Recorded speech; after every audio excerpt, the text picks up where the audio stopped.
Chandu RK news కి స్వాగతం. ముందుగా బులెటిన్ లో హెడ్లైన్స్. గత ప్రభుత్వ నిర్లక్ష్యం సాగు తాగునీటి కష్టాలను పెంచింది. మంత్రి పొంగూరు నారాయణ విమర్శ. సంగారెడ్డి జిల్లా అమీన్పూర్ మున్సిపాలిటీ పరిధిలో హైడ్రా కొరడా అక్రమ కట్టడాలు కూల్చివేత. అప్పుడే పుట్టిన చిన్నారిని వదిలి వెళ్లిన గుర్తు తెలియని వ్యక్తులు.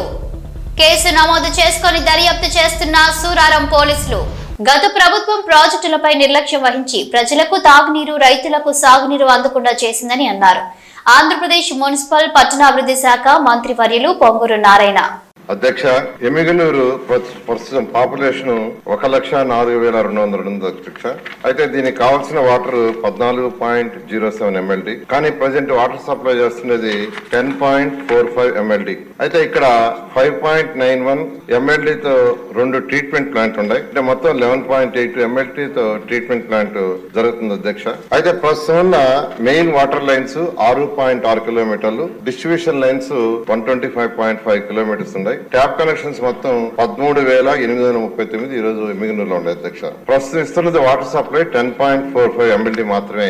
అంటే స్టాండర్డ్ గా 135 LPCD ఇవ్వాల్సి ఉంటే ఈ రోజు ఎమ్మిగనూరు కేవలం 100.28 LPCD మాత్రమే ఇస్తూ ఉన్నారు. అంటే 3.62 MLD వాటర్ ఈ రోజు ఎమ్మిగనూరుకి డెఫిసిట్ గా ఉంది. అయితే ప్రస్తుతం వాటర్ ని తుంగభద్ర డ్యాము లో లెవెల్ రైట్ కెనాల్ నుంచి తీసుకొని పడుతుంది. అయితే ఈ కెనాల్ ఏప్రిల్ 1 నుంచి 31 జూలై వరకు అది క్లోజ్ చేస్తారు ఆ పీరియడ్ లో. అయితే ఆ సమయంలో మొదటి 40 రోజులు అంటే 1 ఏప్రిల్ నుంచి 10 మే వరకు ముందుగా కెనాల్ ద్వారా నింపబడిన 526 ml కలిగిన గుడికల్లు ఇరిగేషన్ ట్యాంక్ నుండి, మళ్ళా 87 ml కలిగిన ఎమ్మిగనూరు SSR ట్యాంక్ నుండి తీసుకునబడి మిగతా 80 రోజులు ముందుగా నింపబడిన పునికనుమ రిజర్వాయర్ మరియు గుడికల్లు ఇరిగేషన్ ట్యాంక్ నుంచి ఏదైతే నింపబడి ఉంటుందో దాని నుంచి యాక్చువల్ గా సిటీకి సప్లై చేయబడుతుంది. అయితే ఈ సమస్యని అధిగమించడానికి 2033 పాపులేషన్ కూడా దృష్టిలో పెట్టుకుని ఏషియన్ ఇన్ఫ్రాస్ట్రక్చర్ ఇన్వెస్ట్మెంట్ బ్యాంక్ ద్వారా 148 కోట్లతో ఒక ప్రాజెక్ట్ ని టేకప్ చేయబడింది అధ్యక్ష. దీని ద్వారా 18.93 MLD వాటర్ ని మనం సిటీకి సప్లై చేయగలం. అయితే మొత్తం 2 తీసుకుంటే అంటే ఆల్రెడీ ఏదైతే 10.56 ఇస్తున్నాం అది ప్లస్ ఇది తీసుకుంటే 2039 వరకు పాపులేషన్ ఎంత ఉంటుందో దానికి యాక్చువల్ గా వాటర్ సరిపోతుంది అధ్యక్ష. అయితే ఇక్కడ సభ్యులు అడిగినట్టుగా 2007లో హట్కో లోన్ లో ఒక SS ట్యాంక్ నిర్మించాలని ఎమ్మిగనూరు విలేజ్ నుంచి 19.68 ఎకరాలని, అదే విధంగా గుడికల్లు విలేజ్ నుంచి 76.25 ఎకరాలని, మొత్తం 95.8 ఎకరాలని సేకరించారు. అయితే ఈ ఏషియన్ ఇన్ఫ్రాస్ట్రక్చర్ ఇన్వెస్ట్మెంట్ బ్యాంక్ ద్వారా 148 కోట్లతో ఈ ప్రాజెక్ట్ రావటం వల్ల ఆ ల్యాండ్ ని మళ్ళా రిటర్న్ ఇచ్చేశారు అధ్యక్ష, ఎక్కడైతే ల్యాండ్ అక్విజిషన్ చేశారు దానికి. అందువల్ల ప్రస్తుతం ఏదైతే ఏషియన్ ఇన్ఫ్రాస్ట్రక్చర్ ఇన్వెస్ట్మెంట్ ద్వారా ప్రాజెక్టు జరుగుతుందో దానికి ఇంతవరకు 6,09,00,000 ఖర్చు పెట్టారు. అయితే ఆ ప్రాజెక్టు వారు చెప్పినట్టుగా గత ప్రభుత్వం ఏషియన్ ఇన్ఫ్రాస్ట్రక్చర్ ఇన్వెస్ట్మెంట్ ద్వారా ఏదైతే ప్రాజెక్ట్ ని టేకప్ చేశారో దానికి అనుకున్న సమయానికి అనుకున్నంత వేగంతో చేయలేదు. అంతేకాకుండా సభ్యులందరికీ కూడా తెలియజేస్తున్నాను, 2019 ఫిబ్రవరి నెలలో ఈ రాష్ట్రంలో మున్సిపాలిటీలో అన్ని మున్సిపాలిటీస్ కి వాటర్ ప్రతి ఒక్కరికి వాటర్ ఉండే విధంగా చేయడానికి 5,350 కోట్లతో 2019 ఫిబ్రవరి యాక్చువల్ గా శాంక్షన్ చేయడం జరిగింది అధ్యక్ష. అయితే 70% ఆ బ్యాంక్ లోన్ ద్వారా వస్తుంది. రాష్ట్ర ప్రభుత్వం 30% పెట్టాలా. ఫస్ట్ ఇన్స్టాల్మెంట్ వాళ్ళు ఇచ్చారు. ఫస్ట్ ఇన్స్టాల్మెంట్ కి రాష్ట్ర ప్రభుత్వం పెట్టాల్సిన షేర్ పెట్టినందువల్ల ఆ ప్రాజెక్ట్ ఆగిపోయింది అధ్యక్ష.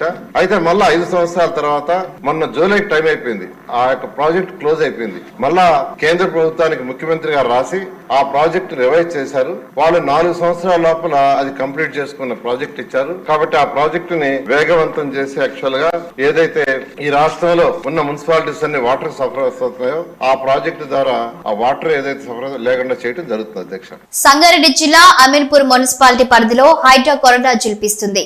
వందనపురి కాలనీలో 848 సర్వే నెంబర్లో అక్రమ నిర్మాణాలను కూల్చివేసింది. రోడ్డును ఆక్రమించి నిర్మాణం చేస్తున్న ఇంటిని కూల్చేశారు. భారీ యంత్రాలతో రంగంలోకి దిగి ఇంటిని కూల్చివేస్తున్నారు హైడ్రా అధికారులు.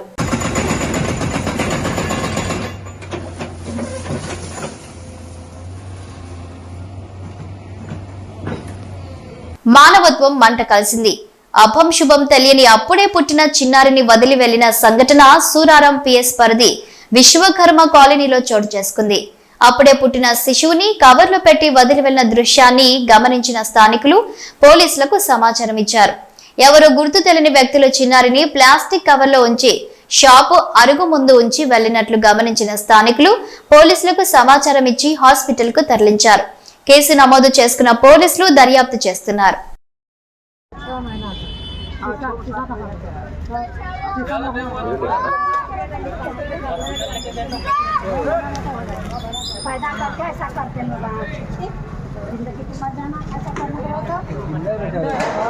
ఢిల్లీలోని మానవ హక్కుల కమిషన్ ను కలవనున్నారు లాగచర్ల ఫార్మా బాధిత కుటుంబాలు. మా బ్రతుకులు ఆకమయ్యాయంటూ కన్నీటి పర్యంతమయ్యారు.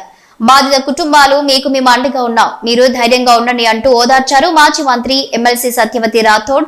ఆమె వెంట ఎమ్మెల్యే కోవా లక్ష్మి, మాజీ జడ్పీ చైర్మన్ తుల ఉమా తదితరులున్నారు.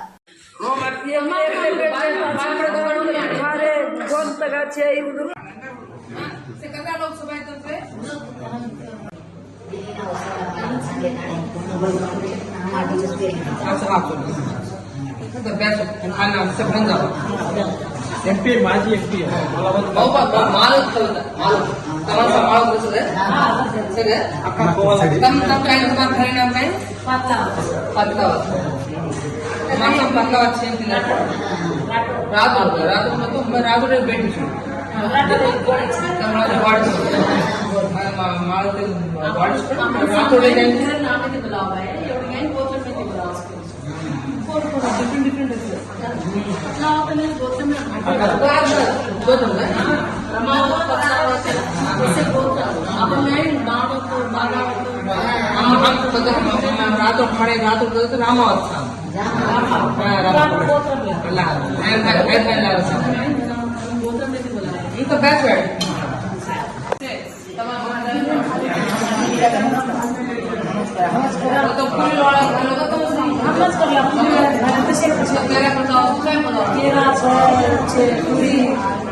శెట్టి బలిజ సంఘీలంతా ఐక్యంగా ఉంటే రాజకీయంగాను సామాజికంగాను ఉన్నత శిఖరాలకు ఎదగగలమని రాష్ట్ర కార్మిక శాఖ మంత్రి వాసంశెట్టి సుభాష్ ఆకాంక్షించారు. కాకినాడ మెక్లారెన్ హై స్కూల్లో కాకినాడ జిల్లా శెట్టి బలిజ సంక్షేమ సంఘం ఆధ్వర్యంలో కార్తీక వన సమారాధన కార్యక్రమం ఘనంగా జరిగింది. కార్యక్రమానికి సంఘం గౌరవ అధ్యక్షులు చల్లంగి వేణుగోపాల్ సారథ్యంలో జరిగిన కార్యక్రమంలో కార్మిక శాఖ మంత్రి వాసంశెట్టి సుభాష్ ముఖ్య అతిథిగాను, మాజీ శాసన మండలి ఉపాధ్యక్షులు రెడ్డి సుబ్రహ్మణ్యం విశిష్ట అతిథిగాను మాజీ మంత్రి చెల్లుబోయిన వేణుగోపాల్, మాజీ ఎమ్మెల్యే పిల్లి అనంతలక్ష్మి సత్యబాబు దంపతులు, Shetti Balija corporation director doctor Chappidi Venkateswararao, Ommi Balaji, Pilli Suryaprakash, ఇతర రాజకీయ ప్రముఖులు హాజరయ్యారు. ఈ సందర్భంగా మంత్రి వాసంశెట్టి సుభాష్ మాట్లాడుతూ ఆర్థికంగా వెనుకబడిన విద్యార్థులకు తన వంతు సహాయ సహకారాలు అందిస్తానన్నారు. అదేవిధంగా శెట్టి బలిజ యాక్షన్ 4 ను ఏర్పాటు చేసి ₹1 కోటి నిధులు సమకూర్చామని తెలిపారు. అదేవిధంగా మాజీ ఎమ్మెల్యే పిల్లి అనంతలక్ష్మి సత్యబాబు దంపతులు, Shetti Balija corporation director doctor Chappidi Venkateswararao, పలువురు శెట్టి బలిజ నాయకులు సభను ఉద్దేశించి ప్రసంగించారు. మన ఎక్కడైతే తారస్థాయిలో ఉన్నామో అక్కడ నుంచి కింద పడతామని చెప్పి నా కళ్ళు ఎప్పుడు నెత్తి మీదకెక్కు. నేను ఎప్పుడు కూడా జనాల్లో ఉన్నాను, జనాల్లో ఉంటాను కూడా. అలాగే చాలా మంది మాట్లాడుతూ సుభాష్ చాలా అదృష్టవంతుడు, ఓవర్ నైట్ స్టార్, వెంటనే పదవి వచ్చేసింది అంటున్నారు. ఎస్, నేను అదృష్టవంతుడినే. నేను ఎప్పుడు కూడా కులం ఒక సమస్యల మీద పోరాడాను. కులంతోనే ఉన్నాను 15 రోజులు. అలాగే మిగతా కులాలను ద్వేషించలే, ఎప్పుడు మిగతా కులాలను కలుపుకునే వెళ్ళా. అలాగే ఎస్, నేను అదృష్టవంతుడినే. నాకు ఫ్యామిలీ బ్యాక్గ్రౌండ్ లేకపోయినా, పొలిటికల్ ఫ్యామిలీ బ్యాక్గ్రౌండ్ లేకపోయినా, సంస్కారవంతమైన ఫ్యామిలీ బ్యాక్గ్రౌండ్ నుంచి నేను వచ్చాను. ఎస్, నేను అదృష్టవంతుడినే. నాకు అదృష్టం ఉంది కాబట్టి ఒక విజనరీ లీడర్ చంద్రబాబు నాయుడు గారు కానీ, పవన్ కళ్యాణ్ గారు కానీ, లోకేష్ గారు కానీ దృష్టిలో పడి ఈ రోజు మంత్రి పదవి నాకు ఇవ్వడం జరిగింది. ఎస్, నేను అదృష్టవంతుడినే. నేను నమ్ముకున్న కులం కష్టాల్లో ఉన్నప్పుడు, అన్యాయంగా అల్లరి కేసుల్లో ఇరుక్కున్నప్పుడు మీరు మమ్మల్ని నమ్మండి, మేము అమాయకులు అన్నప్పుడు లక్షలాదిగా తరలి వచ్చి మాకు భరోసా ఇచ్చారు. చూసారా, నేను అదృష్టవంతుడినే. ఎస్, నేను అదృష్టవంతుడినే. మీ అందరి ప్రేమ నాతో ఉందనే నన్ను గుర్తించి నాకు ఇవాళ మంత్రి పదవి ఇచ్చారు ఎన్డీఏ కూటమి. అది నేను ఎప్పటికీ అదృష్టవంతుడినే. నేను అప్పుడు ఎప్పుడు కూడా జనంలోనే ఉంటాను, అందులో ఏ విధమైన సందేహం లేదు. అలాగే SAF అనేది కులంలో ఉన్న పేదరికం నిర్మూలించడానికి, ఎంతో కొంత సేవ చేయడానికి నేను 1 కోటి రూపాయల విరాళం మన సంవత్సరం ప్రకటించడం జరిగింది. ఈ రోజు దాని విధి విధానాలు ఏంటనేది ఆల్రెడీ కమిటీకి కొన్ని పేర్లు కూడా నేను రాసుకోవడం జరిగింది. మరి ఈ రోజు నేను రాజకీయాల్లో ఉన్నాను కాబట్టి నేను డైరెక్ట్ గా ఈ కులం విషయాలు మానిటరింగ్ చేయలేను, అన్ని విషయాల్లోనే నేను ఉండలేను. కాబట్టి ప్రతి ఏరియా నుంచి 2-3 తీసుకుని అందులో సభ్యుల కింద చేసి ఆ 1 కోటి రూపాయల చెక్ పవర్తో సైతం వాళ్ళకి ఇవ్వడం జరుగుతుంది. అది దాని విధి విధానాలన్నీ కూడా రాబోయే 24వ తారీఖు వనభోజనాల్లో నేను ప్రకటిస్తాను. అదేవిధంగా ఇక్కడ చాలా సమస్యలు వెంటనే వస్తా ఉన్నాయి. అన్ని సమస్యలకి నేనున్నానని నేను అన్న, కానీ ముఖ్యంగా విద్య, ఆరోగ్యం. కాబట్టి మీ పిల్లలు ఎవరన్నా మీరు చదివించలేని పరిస్థితుల్లో ఉంటే నేను చదివిస్తాను ఆ డబ్బుతో అని చెప్పి సగౌరవంగా చెప్తా ఉన్నాను. అలాగే మీకు ఆరోగ్య విషయంలో ఆల్రెడీ కాకినాడ PRO ఉన్నారు కాబట్టి, మీకు కాకినాడ దగ్గరే కాబట్టి ఓ PROని పెట్టాను. మీ ఏదన్నా ఆరోగ్యశ్రీలో లేనివి ఏమన్నా అనారోగ్యం పాలైతే దానికి 2 లక్షలైనా 3 లక్షలైనా అన్నీ నేను ఇస్తానని చెప్పలేను, కానీ అంతానే కనీసం మీరు అనుకున్న 3 లక్షలు కాకుండా 1 లక్షకే అయ్యేలాగా చూసే ప్రయత్నం పూర్తిగా నేను చేస్తానని చెప్పి మాటిస్తా ఉన్నాను. సనాతన ధర్మాన్ని కాపాడటంలో భాగంగా రాష్ట్రంలో ఇప్పటికే పలు ఆలయాలు దర్శించుకున్నానని, అలానే తణుకులో శ్రీ శ్రీ శ్రీ రాజేష్ నాథ్జీ ఉజ్జయిని అఘోరిని స్వయంగా కలిసి ఆయన ఆశీస్సులు తీసుకున్నానని, తన పోరాటానికి ఆయన కూడా మద్దతు తెలియజేసినట్లు నాగసాధు మహిళా అఘోరి తెలిపారు. చాలా మంది అనుకున్నారు, అందుకే నా గురుగారి దగ్గరికి నేను వచ్చాను. నాకు ఇంకా గురుగారు ఇంకా సపోర్ట్ ఇచ్చి ఇంకా నా ధర్మాన్ని కాపాడుకోవడానికి గురుగారు కూడా నా వెన్నంటూ ఉన్నారు. ఇంకెంత పోరాటమైనా చేయబోతున్నాను. నేను ఈ 18-19 తారీఖు నుండి ఎక్కడైతే విమలవాడలో దర్గా ఉందో దాని గురించి పోరాడబోతున్నాను. ఆ దర్గా తీసేసే వరకు నేను నా పోరాటాన్ని కొనసాగిస్తాను. ముత్యాలమ్మ గుళ్ళ కానీ లేకుంటే ఆంజనేయ స్వామి గుళ్ళ నవ విగ్రహాలు ఏదైతే ఎన్ని ధ్వంసాలు అవుతుందో నేను హెచ్చరించినప్పటి నుండి ఆ 6 గుళ్ళు ధ్వంసమైనాయి కదా, వాళ్ళు ఎవరు చేశారు ఏంటిది అనేది బయటకు వచ్చే వరకు నా పోరాటాన్ని ఆపను. నేను తెలంగాణకు చేరుకున్న వెంటనే 100% నేను ధర్నా చేస్తున్నాను. ఆ గుడిని నేనే స్వయంగా ఒక సుత్తె తీసుకొని వెళ్ళి ఏదైతే నా గుళ్ళో ఉందో రాజరాజేశ్వరి టెంపుల్లో దాన్ని కూడా నేను ధ్వంసం చేయబోతున్నాను. ఎన్ని కేసులు వేస్తారో వేసుకోండి. నాకు మా గురువు గారు ఉన్నారు.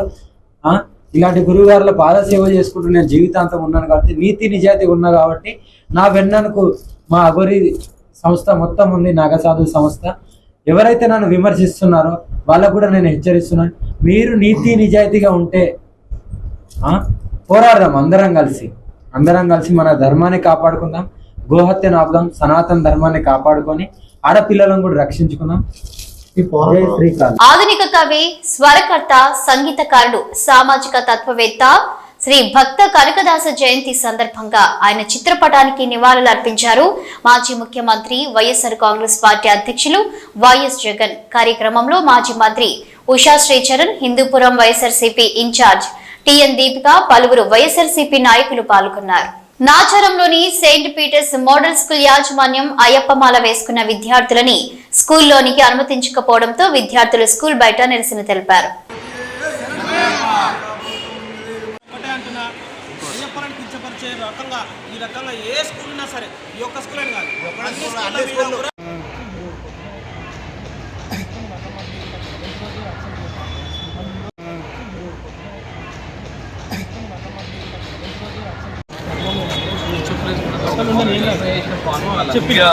వాళ్ళకి ఎక్స్ప్లెయిన్ చేయాలి కాబట్టి చెప్పిన మీరు ఈ యొక్క విషయం మీరు లెటర్ రండి, మీ బాధ్యత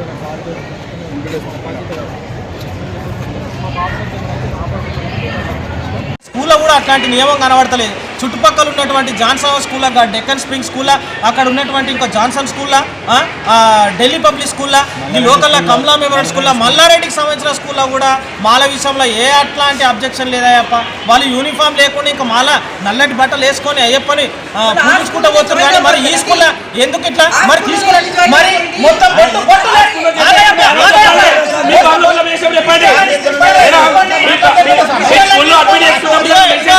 అయ్యప్ప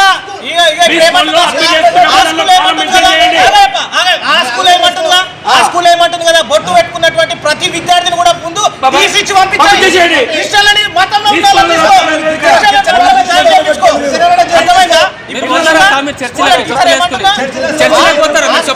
లగచర్ల ఘటనలో అరెస్ట్ అయిన వారిని సోమవారం ఉదయం సంగారెడ్డి సెంట్రల్ జైలులో ములాఖతయ్యారు. బీజేపీ ఎంపీలు ఈటల, డీకే అరుణ, బీజేపీ ఎంపీలు ఈటల రాజేందర్, డీకే అరుణ సోమవారం ఉదయం సంగారెడ్డి సెంట్రల్ జైలుకి చేరుకున్నారు. లగచర్ల కేసులో జైలులో ఉన్న 16 మందితో ములాఖతయ్యారు. 5 పార్టీ నేతలు సెంట్రల్ జైలు లోపలికి వెళ్లి రిమాండ్ ఖైదీలను కలిశారు.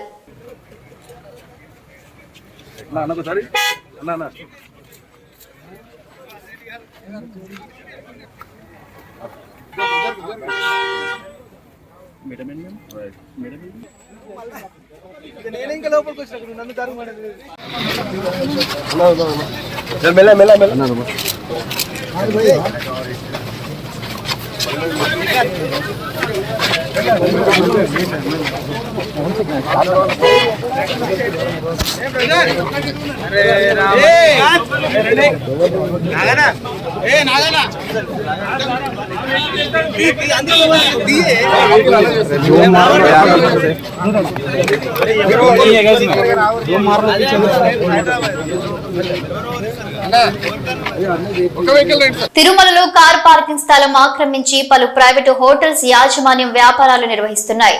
హెచ్టి ప్రాంతం ముందు భాగంలోని పార్కింగ్ స్థలాన్ని ఆక్రమించి హోటల్ నిర్వాహకులు యథేచ్ఛగా వ్యాపారం చేస్తున్నారు.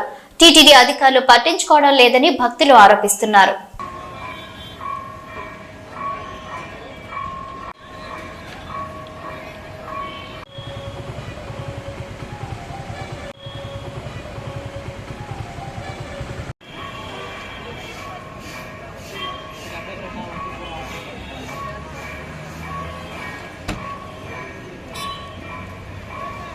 కురబలకోట మండలంలో ఘోర రోడ్డు ప్రమాదం చోటు చేసుకుంది. కురబలకోట మండలం రైల్వే బ్రిడ్జి వద్ద ద్విచక్ర వాహనాన్ని ఢీకొంది గుర్తు తెలియని వాహనం.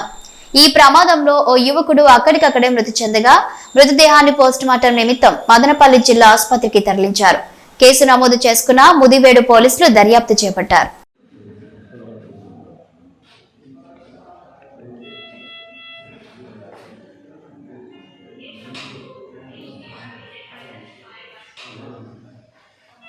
అన్నమయ్య జిల్లా తంబలపల్లి నియోజకవర్గం బి కొత్తకోట పట్టణం సరిహద్దు కస్తూరిబా పాఠశాల వద్ద రోడ్డు ప్రమాదం జరిగింది. ఆకులవారి పల్లెకు చెందిన అజయ్ ద్విచక్ర వాహనం అదుపు తప్పడంతో కింద పడి మృతి చెందాడు. తన భార్య శ్రావణిని అనంతపురం కొక్కంటి క్రాస్ లో వదిలి తన సొంత గ్రామానికి వెళ్తుండగా బి కొత్తకోట కస్తూరిబా పాఠశాల వద్ద ప్రమాదం జరిగింది. ఒక ప్రైవేటు కాలేజీలో వ్యక్తి గత సెక్యూరిటీ గార్డుగా పనిచేస్తున్నాడు అజయ్.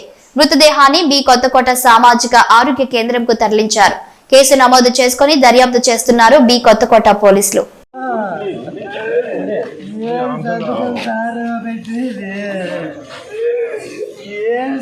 గత 5 సంవత్సరాల కాలంలో కర్నూలు అర్బన్ డెవలప్మెంట్ అథారిటీ కుడాకు ఎంత ఆదాయం వచ్చింది, ఇంకా ఆదాయం తీసుకురావాలంటే ఏం చేయాలో వంటి వివరాలను కూడా అధికారులతో చర్చించడం జరిగిందని కర్నూలు అర్బన్ డెవలప్మెంట్ అథారిటీ కుడా చైర్మన్ సోమిశెట్టి వెంకటేశ్వర్లు ఈ రోజు కర్నూలు నగరంలోని కుడా కార్యాలయంలో విలేకరులతో మాట్లాడడం జరిగింది. ఈ సందర్భంగా వారు మాట్లాడుతూ గత వైసీపీ ప్రభుత్వంలో ఎన్నో అవకతవకలు జరిగాయని, ఎన్నో అక్రమ లేఅవుట్లు వేశారని, అలాగే లేఅవుట్ కు ఆన్లైన్ ద్వారా అప్రూవల్ చేయాల్సి ఉండగా పంచాయతీ సెక్రటరీలు తమ పరిధిలోని లేఅవుట్లకు ఆన్లైన్ అప్రూవల్ చేయించకుండా ఆఫ్లైన్ ద్వారా అప్రూవల్ చేయడం వల్లనే అక్రమ లేఅవుట్లు వేయడం సాధ్యమైందని, ఇది అరికట్టడానికి డిపిఓలతో చర్చించిన అనంతరం పంచాయతీలను డివిజన్ల వారీగా ఏర్పాట్లు చేసి పంచాయతీ సెక్రటరీలకు అవగాహన కల్పించేందుకు అవగాహన సదస్సులు ఏర్పాటు చేయనున్నామని తెలిపారు. కర్నూలు జిల్లాలో ఉన్నటువంటి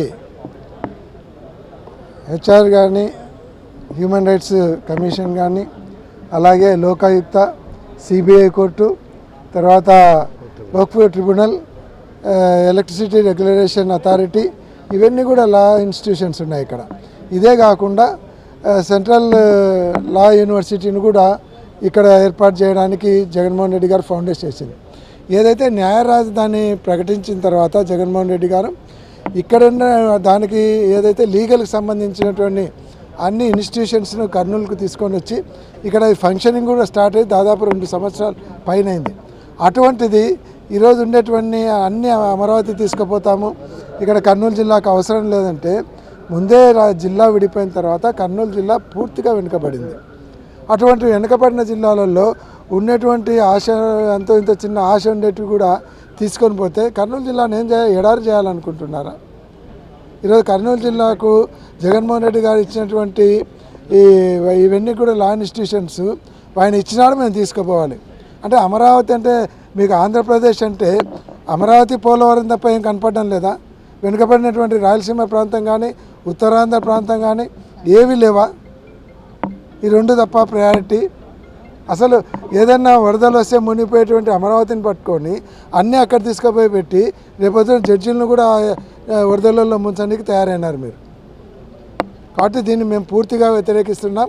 దీని మీద లీగల్గా ఫైట్ చేస్తాం. తర్వాత ప్రజా సంఘాలను, అన్ని పార్టీలను కలుపుకొని ప్రజా పోరాటాలు చేస్తాం. ఏది ఏమైనా ఈ పోరాటం ఎంతవరకైనా తీసుకుపోయి కర్నూలుకు ఉన్నటువంటి ఇవన్నీ పోకుండా ఉండేదానికి శాయశక్తిలా పోరాటం చేస్తాం. అవసరమైతే ఇంకా మీరు ఇట్లనే చేస్తా పోతే, తెలుగుదేశం పార్టీ వాళ్ళు ఈ రకంగా తీసుకొని పోతే మా రాయలసీమకు అన్యాయం జరుగుతుంది, ఈ పార్టీలో అన్యాయం జరుగుతుందని ప్రత్యేక రాయలసీమ నినాదం వచ్చే ప్రమాదం కూడా ఉందనేటువంటి విషయాన్ని గుర్తుపెట్టుకొని హెచ్చరిస్తూ ఉన్నాం. నేను మోహన్ రెడ్డి గారు ఇద్దరం కలిసి, అదేవిధంగా లాయర్లు, మా మేయర్ గారు అందరూ కలిసి కూడా ఈ లా యూనివర్సిటీ అయితేనేమి, లోకాయుక్త అయితేనేమి, ఇంకా కొన్ని ఇన్స్టిట్యూషన్స్ కూడా ఇక్కడ నుంచి లా యూనివర్సిటీ ఇవన్నీ కూడా మార్చాలనే ఉద్దేశంతోనే హైకోర్టులో పిటిషన్ ఫైల్ చేయడం జరిగింది గవర్నమెంట్. ఆ ఇన్స్టిట్యూషన్స్ అన్నీ మార్చకుండా ఖచ్చితంగా కర్నూలు జిల్లాలోనే ఉండే విధంగా ఖచ్చితంగా మనం ప్రెజర్ తీసుకురావడం జరుగుతుంది. ఆ ఉద్దేశంతోనే ఈరోజు కలెక్టర్ గారికి కూడా మేము రిప్రజెంటేషన్ ఇవ్వడం జరుగుతుంది. దాంతోపాటు మనకు 1953లో మనకు కర్నూలు జిల్లా ఆ రోజు ఉండే రాజధాని కూడా మనం సమైక్య ఆంధ్ర కోసం త్యాగం చేయడం జరిగింది. ఎప్పుడు కర్నూలు జిల్లా ప్రజలు త్యాగం చేయడంలోనే ఉండాలా, మనం అనుభవించుకోవడానికి మనకు అవకాశం ఉండదు అనేది కూడా ఒక్కసారి మనం ఆలోచించాల్సిన అవసరం ఉంది. అందుకే మొత్తం ప్రజలను అందరినీ కూడా, అన్ని పార్టీల నాయకులను కూడా కోరేది ఒకటే, ఈ ఇన్స్టిట్యూషన్స్ ఇక్కడ జిల్లా నుంచి తరలిపోకుండా ఖచ్చితంగా అందరూ కూడా కాపాడాల్సిన బాధ్యత మన అందరి మీద ఉంది. కాబట్టి ఖచ్చితంగా దీనికోసం మనం ఉద్యమాలు చేయడానికి కానీ ఇంకొక దానికైనా కానీ లీగల్ ఫైట్ చేయడానికి కానీ వెనకాడే ప్రసక్తే లేదు. ఖచ్చితంగా ఈ ఇన్స్టిట్యూషన్స్ ఏవేవి మనకు ఆల్రెడీ జగన్మోహన్ రెడ్డి గారు ఇచ్చినా అవన్నీ కూడా ఇక్కడ నుంచి తరలిపోకుండా ఉండడానికి మా వంతు ప్రయత్నం మేము అన్ని విధాలా చేస్తాం. ఇవి బులెటిన్ అప్డేట్స్. Keep watching.